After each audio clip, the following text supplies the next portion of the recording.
الحمد لله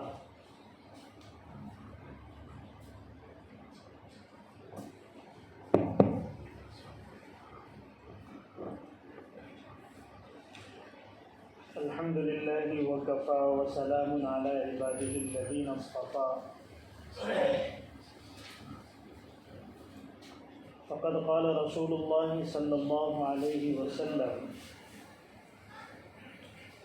وأن الدجال ممسوح العين عليها ظفرة غليظة أو كما قال عليه الصلاة والسلام۔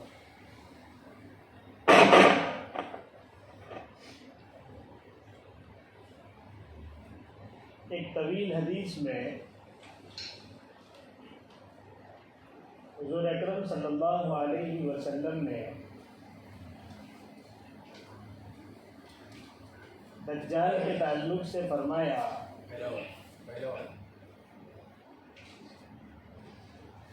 کہ ذریت آدم کی پیدائش سے لے کر قیامت تک دجال سے بڑا کوئی فتنہ نہیں ہوگا۔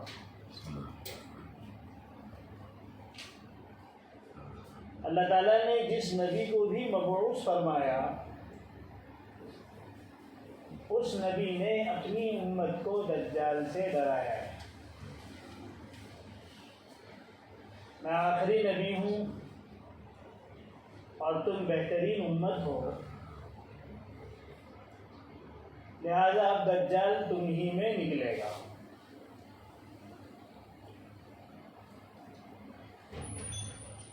اگر وہ اس حال میں نکلے کہ میں تم میں موجود رہوں تو میں تمہاری طرف سے اس کا مقابلہ کروں گا، اور اگر میرے مرنے کے بعد وہ نکلتا ہے تو ہر مسلمان اپنا دفاع خود کرے گا اور اللہ تبارک و تعالیٰ اس کی مدد فرمائیں گے۔ وہ شام اور عراق کے درمیان راستے پر ظاہر ہوگا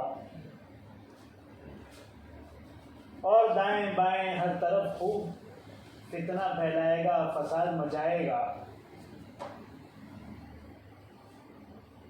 لہذا اللہ کے بندو، تم اس وقت ثابت قدم رہنا۔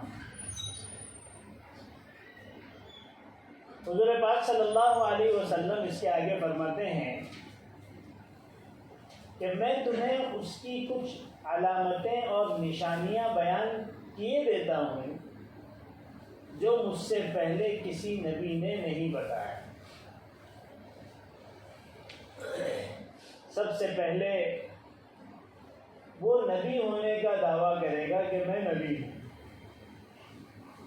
حالانکہ میرے بعد کوئی نبی نہیں ہے، گویا اس کا نبوت کا دعویٰ جھوٹا ہوگا۔ اس کے بعد وہ یہ دعویٰ کرے گا کہ میں تمہارا رب ہوں۔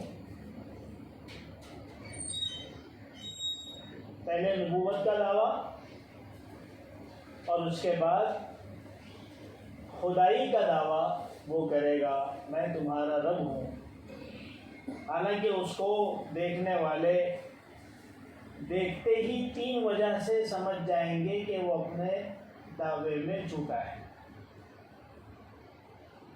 چنانچہ وہ تمہیں نظر آئے گا، حالانکہ تم مرنے سے پہلے اپنے رب کو نہیں دیکھ سکتے، گویا اس کا نظر آنا یہ خود اس کے جھوٹے ہونے کی دلیل ہوگی۔ دعویٰ کیا کرے گا کہ میں تمہارا رب ہوں، اور تم اس کو اپنی آنکھوں سے دیکھ رہے ہوں گے، اور خدا کو تم مرنے سے پہلے دیکھ نہیں سکتے۔ یہ نشانی ہے اس کے جھوٹے ہونے کی۔ دوسرا یہ کہ وہ کانا ہے اور تمہارا رب کانا نہیں۔ اور تیسرا یہ کہ اس کی پیشانی پر کافر لکھا ہوا ہوگا۔ ہر ایمان والا چاہے وہ پڑھا لکھا ہو یا پڑھا لکھا نہ ہو وہ اس کو صاف طور سے دیکھے گا اور پڑھ لے گا،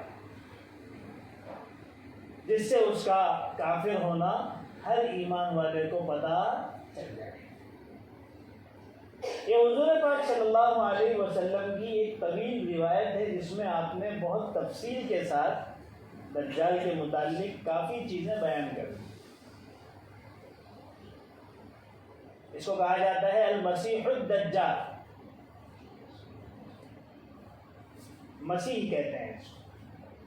حضرت عیسیٰ کو بھی مسیح کہتے ہیں، دجال کو بھی مسیح کہتے ہیں، لیکن دجال کو جو لفظ مسیح بولا جاتا ہے اس کا مطلب ہے کہ اس کی ایک آنکھ اور ایک ابرو نہیں ہوگی، کیونکہ مسیح کا مطلب ہوتا ہے چہرے کے دو حصوں میں سے ایک حصہ مٹا ہوا ہونا۔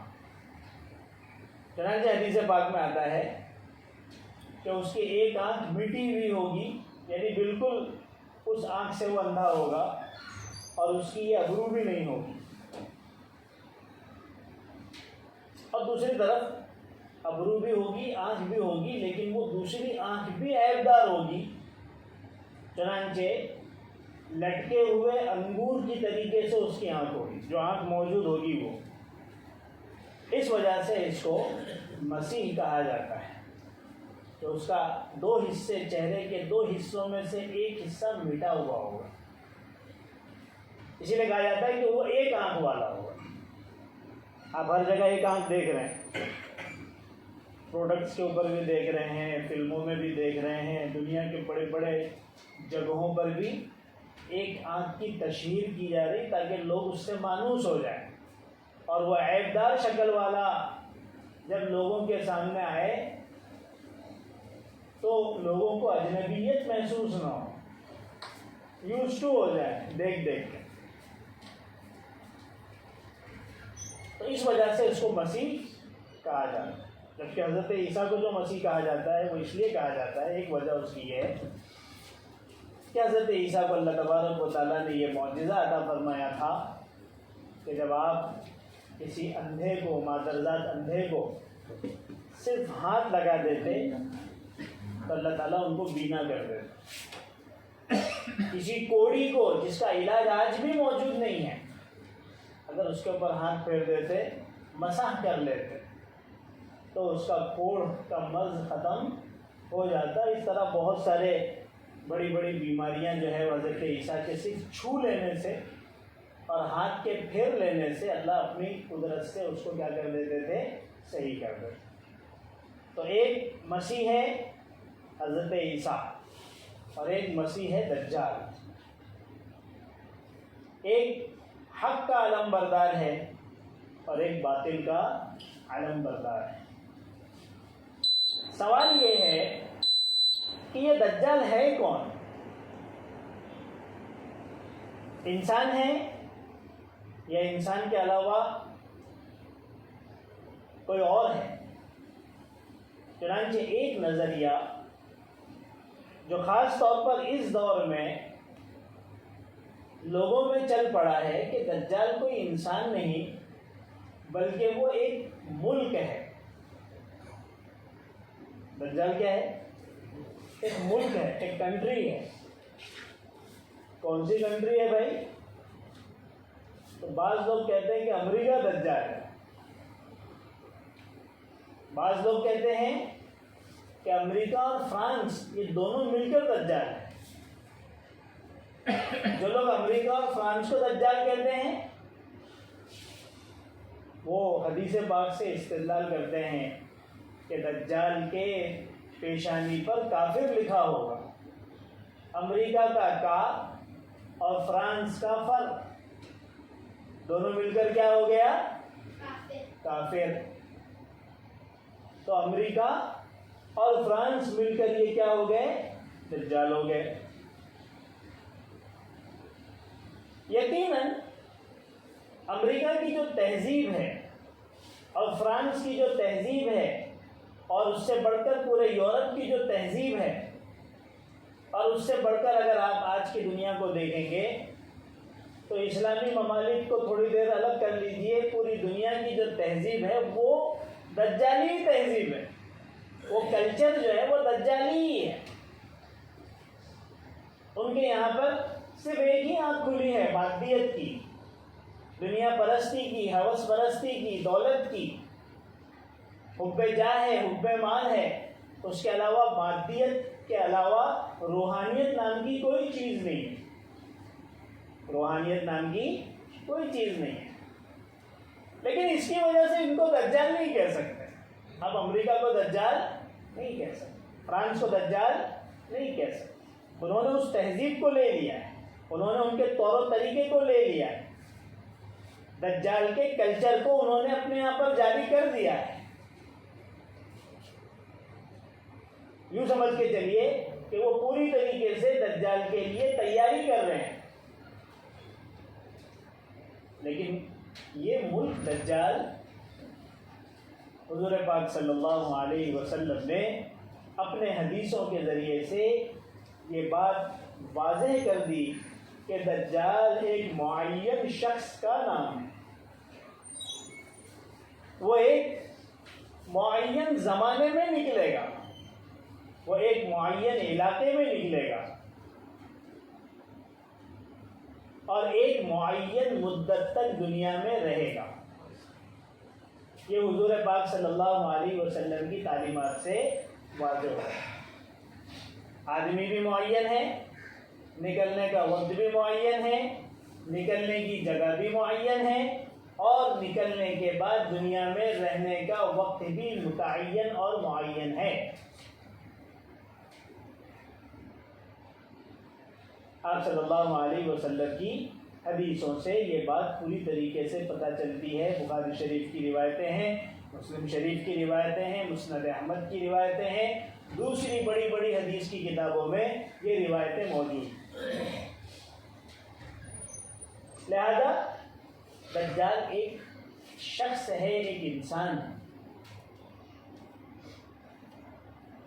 چنانچہ آپ صلی اللہ علیہ وسلم نے دجال کا حلیہ بیان کیا۔ آپ صلی اللہ علیہ وسلم کے تذکروں میں ایک تذکرہ دجال کا بھی ہوتا ہے، کیونکہ ظاہر سی بات ہے جو سب سے بڑا فتنہ ہے اور جس سے ہر نبی نے ڈرایا ہے، اور یہ طے ہو چکا ہے کہ وہ آنے والا ہے، اور اب جب آپ آخری نبی ہے تو یہ بھی طے ہو چکا ہے کہ یہ اسی امت میں آئے گا، جیسے کہ میں نے بھی آپ کے سامنے حدیث پیش کی ابن ماجہ کی کہ میں آخری نبی ہوں اور تم بہترین امت ہو۔ ہر نبی نے اپنے امت کو ڈرایا ہے، اب وہ اسی امت میں ظاہر ہوگا، اب کوئی دوسری امت آنے والی نہیں ہے۔ تو حضور پاک صلی اللہ علیہ وسلم نے امت کو ہر چیز سے آگاہ کر دیا، تو اس کا حلیہ بھی بتایا کہ کس شکل کا ہوگا، کیا قد ہوگا، کیا رنگ ہوگا، بال کیسے ہوں گے، آنکھیں کیسی ہوگی۔ اللہ تبارک و تعالیٰ کی طرف سے اس کو کیا خاص صلاحیتیں دی جائے گی، کس طریقے سے وہ لوگوں کو آزمائش میں مبتلا کرے گا۔ چنانچہ آپ صلی اللہ علیہ وسلم کی ساری حدیثوں کو دیکھنے سے پتہ چلتا ہے کہ وہ بھاری بھرکم جسم والا ہوگا۔ اس سلسلے میں آپ کے سامنے کچھ حدیثیں رکھوں گا۔ جسم بھاری بھرکم ہوگا، قد ٹھیکنا ہوگا، سر کے بال چھوٹے اور گھنگریلے ہوں گے، رنگ سرخ، اس کے جسم کا، اس کے چہرے کا رنگ لال ہوگا، ہواؤں کی تیزی سے اس کی رفتار ہوگی،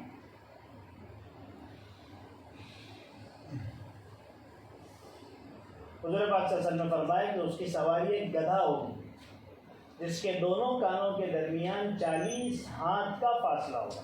ایک ہاتھ 1.5 فٹ کا ہوتا ہے، اس حساب سے 60 فٹ اس کے دونوں کانوں کے بیچ میں فاصلہ ہوگا۔ اس زمانے میں نہ ایروپلین تھا، نہ راکٹ تھا، اور نہ اس زمانے کے جدید ترین پروازیں تھیں. حضرات صحابہ کو سمجھانے کے لیے حضور پاک صلی اللہ علیہ وسلم نے گدھے کی مثال لی تھی کہ اس زمانے میں گدھوں سے سواری کی جاتی تھی. ظاہر سی بات ہے کہ اتنا بڑا گدھا تو کوئی ہوتا نہیں ہے. آپ نے تشبیہ دی. بہت ممکن ہے کہ اس دور کے جو خاص قسم کے جیٹ پروازیں بنی ہیں وہ ہوں، کیونکہ وہ اتنی ہائپر سونک رفتار کے ساتھ چلتے ہیں جو اللہ کے رسول صلی اللہ علیہ وسلم نے فرمایا کہ جب حضرات صحابہ نے دجال کی باتوں کو سنا تو ایک سوال کیا تھا کہ اللہ کے رسول اس کی رفتار کیا ہوگی. حضور پاک صلی اللہ علیہ وسلم نے فرمایا تھا کہ جیسے ہوائیں بادلوں کو لے کر چلتی ہیں اس طریقے سے دجال کی سواری اس کو لے کر چلے گی. تو ہوائیں کتنی تیز چلتی ہیں؟ یہی ہائپر سونک قسم کی کوئی سواری ہوگی. وہ تو جب آئے گا تب دیکھا جائے گا، لیکن بہرحال اس کی تشبیہ حضور پاک صلی اللہ علیہ وسلم نے دی ہوگی. حضور پاک صلی اللہ علیہ وسلم نے فرمایا کہ اس کے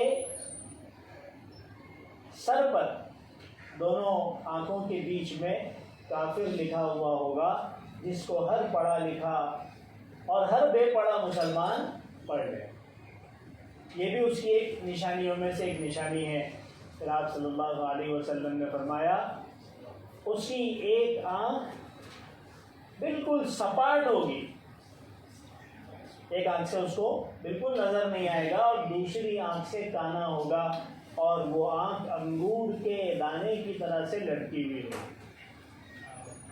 اسی کو اللہ کے رسول نے فرمایا وَأَنَّ الدَّجَّالَ مَمْسُوحُ الْعَيْنِ كَأَنَّهَا ظُفْرَةٌ غَلِيظَةٌ.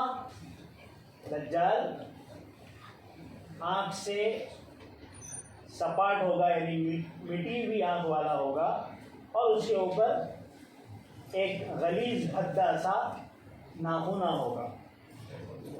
آپ نے دیکھا ہوگا کہ آنکھ کے کنارے پر گوشت اگاتا ہے بعض لوگوں میں، اور وہ کبھی کبھی بڑھ کر زیادہ بڑا بھی ہو جاتا ہے. اس کو کہتے ہیں ناخنا اردو میں، اور زفرتن کہتے ہیں عربی میں.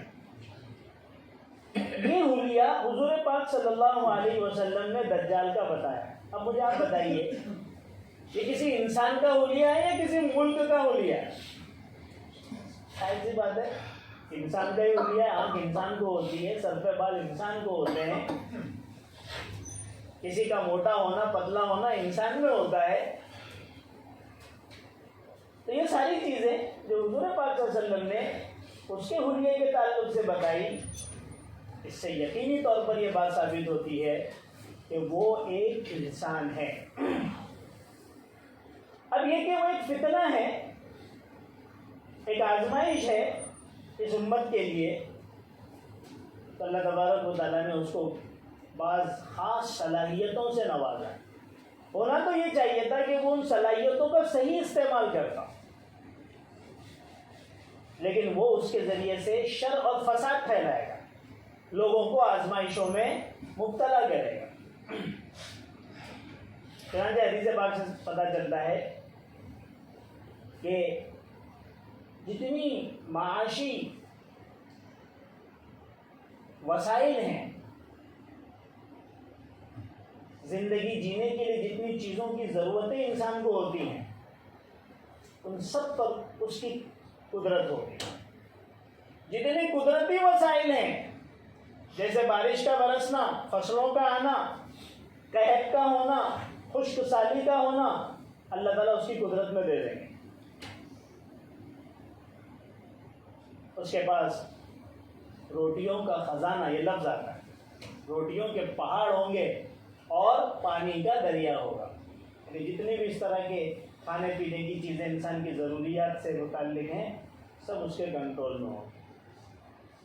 پانی اس کے پاس ہوگا، یہاں تک کہ ظاہری طور پر اللہ تعالیٰ اسے موت اور حیات کی بھی قدرت دے دے گی. ظاہری طور پر اگرچہ وہ قدرت محدود ہوگی. اب آپ سمجھ سکتے ہیں کتنی بڑی آزمائش ہے. جیسے میں نے اس سے پہلے کہا تھا کہ چھوٹے چھوٹے چمتکار کی وجہ سے ہمارا ایمان ڈاواڈول ہو جاتا ہے. جب آدمی کسی کے اندر یہ طاقت دیکھے گا کہ یہ تو موت بھی دے دیتا ہے اور زندہ بھی کر دیتا ہے، تو ہمارے ایمان کا کیا حال ہوگا، ہمارے کمزور ایمان کا کیا حال ہوگا. اس لیے اپنے ایمانوں کو بہت مضبوط کرنے کی ضرورت ہے. تھوڑا سا سائنسی نئی ایجادات کو ہم نے دیکھ لیا تو ہمارے نظریے چینج ہو گئے. قرآن کہتا ہے کہ ماں کے پیٹ میں کیا ہے وہ صرف اللہ جانتا ہے.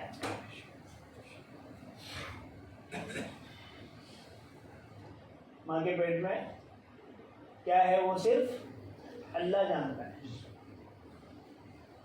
تو مسلمانوں نے اس آیت کا اس طرح سے انکار کر دیا کہ اب تو سونوگرافی اور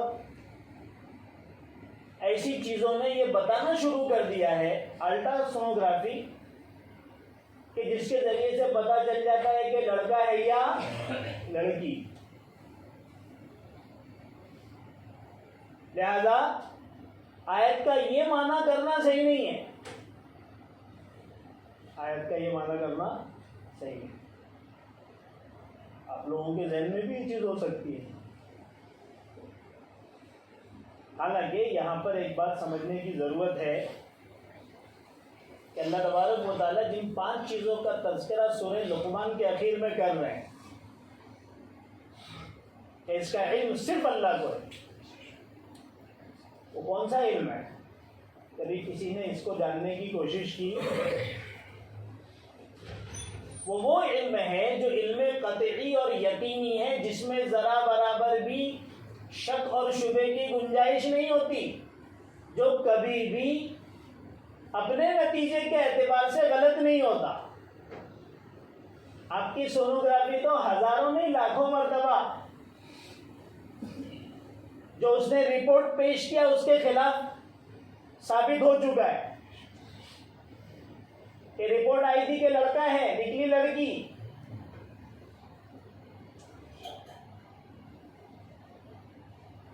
ٹھیک ہے، اندازہ ہو جاتا ہے، کبھی پتہ چل جاتا ہے. اللہ کے علم میں کبھی بھی غلطی اور خطا نہیں ہوتی.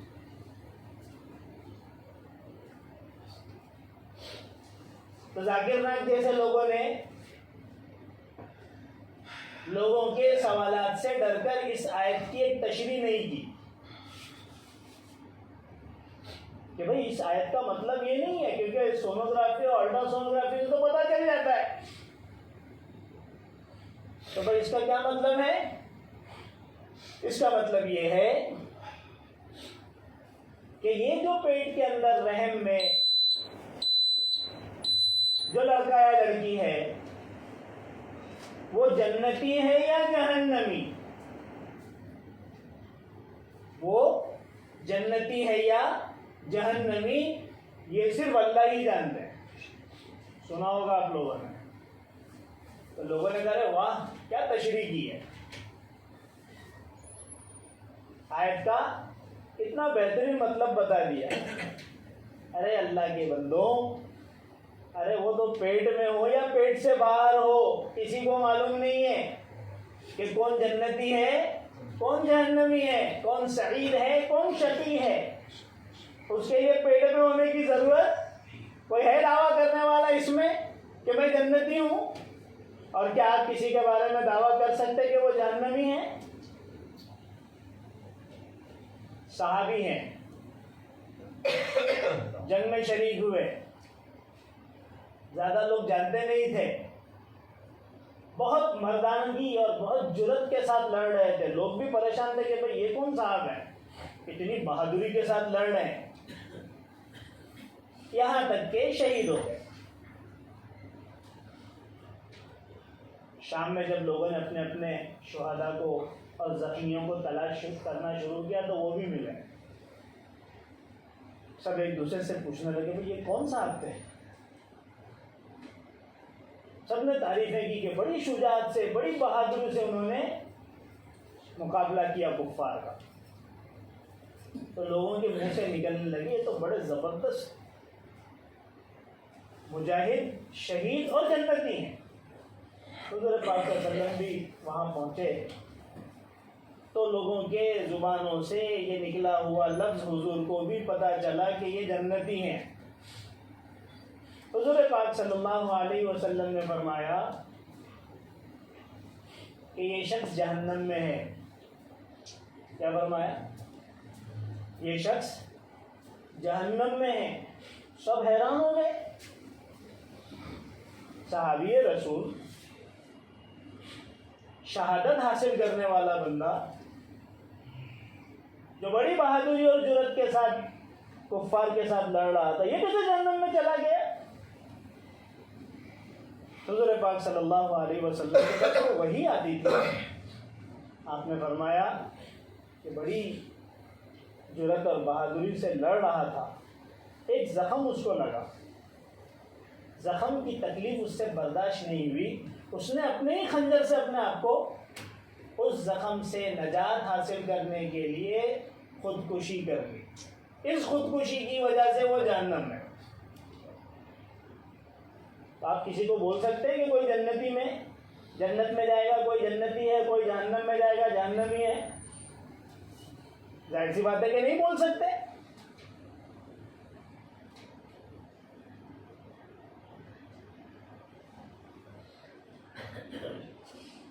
تو دجال کے تعلق سے حضور پاک صلی اللہ علیہ وسلم نے اس کی صلاحیتوں کے بارے میں بتایا کہ اس کے پاس روٹی کا خزانہ ہوگا، پانی کا دریا ہوگا، وسائل ہوں گے قدرتی، جب چاہے گا بارش برسائے گا، جب چاہے گا حکم دے گا زمینیں فصلیں اگانا شروع کر دے گی. چمتکار ہی چمتکار ہوگا. یہاں تک کہ شیطانوں کا مستقل گروہ اس کے ساتھ ہوگا.